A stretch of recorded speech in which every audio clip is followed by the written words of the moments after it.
Hey guys, what's going on? James here, and in this video today, we're going to be taking a look at another article here on ESPN talking about one player from the Tampa Bay Buccaneers that surprised ESPN the most. But before we get into that, I have a question for all of you guys. If you have NBA jerseys, what's your favorite? I've got this Trae Young one I just got today. And look, I don't love Trae Young in terms of a player, but this jersey looks pretty cool, man. I think this is a pretty clean jersey. What do you guys think about this jersey? What do you guys think about NBA jerseys in general? Let me know down in the comments section below if you guys have any jerseys. Which ones are your favorite? I would love to hear about it. But let's get into the ESPN article. We are going to take a look at the Tampa Bay Buccaneers. As you guys can see, one player who surprised at OTAs and whatnot for the Buffalo Bills was Kaiir Elam, which is very interesting because a lot of people had speculated that he could have been a Tampa Bay Buccaneer back whenever the 2022 NFL Draft was happening. But going to the Tampa Bay Buccaneers, the selection from ESPN is actually a pretty interesting one. It's Tyreek Funderburk, somebody who we've talked a lot about here on the channel in recent videos. This is a little snippet written here by Jenna Lane. Funderburk, an undrafted free agent out of Appalachian State, picked off Kyle Trask on the first day of mandatory minicamp and almost had a second interception on day 2 from John Wolford.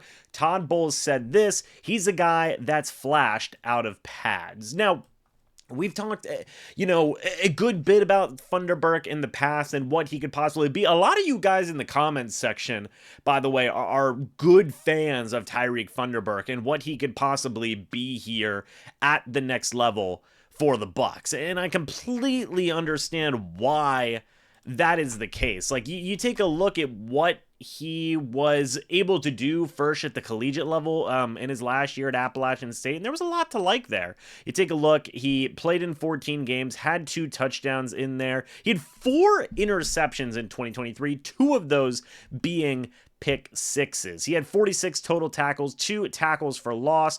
It looks like he had a half a sack. He had 12 passes defended as well and a forced fumble. That was all in just his last year of college football. And at least according to Appalachian State's website, he was 6 feet tall, 185 pounds, a guy that you can see doing a couple of different things, right? Be it as an outside cornerback, as an inside cornerback, you can really see a lot of versatility with Funderburk and what he could possibly be. He even had his own profile on NFL.com. He was graded to be an average backup or a special teamer, was graded actually, projected to be a 6th or 7th round draft pick. For some reason went undrafted. Now, according to NFL.com, he's 5'11", 185. So important to note there.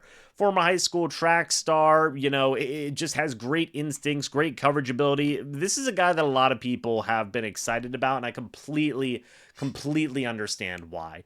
I'm going to be very intrigued to see what Tyreek Funderburk can do here going forward. I know a lot of you guys are going to be as well, and Jenna Lane decided out of all the players coming out of OTAs that she could have written about, she decided to give Tyreek Funderburk more credit here, give him more whatever the word may be. Credit is one word, accountability isn't the right word, but just shine maybe is another word. Put a spotlight on him a little bit, but in a positive way. There's a lot of momentum here for Tyreek Funderburk. I'm excited to see it. I know a lot of you guys are as well. Whenever you take a look at that Buccaneers roster, there is room for Tyreek Funderburk to be there.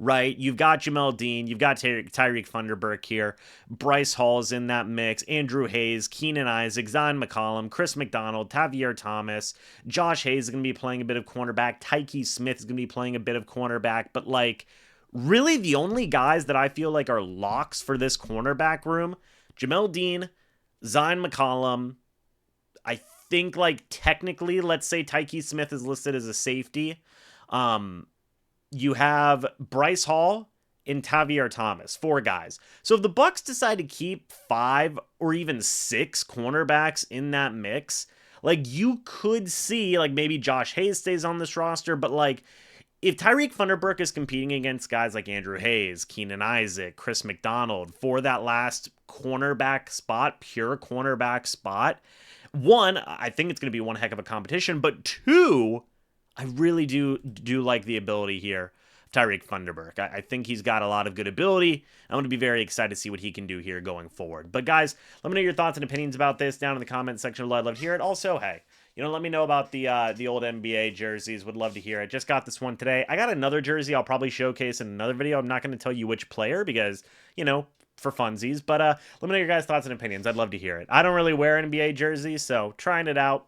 Let me know what you guys think. Anyway, guys, thanks so much for watching this video. Hope you all enjoyed. We'll see you all in the next video or the next live stream. But until then, and as always, guys, goodbye for now, and go Bucs.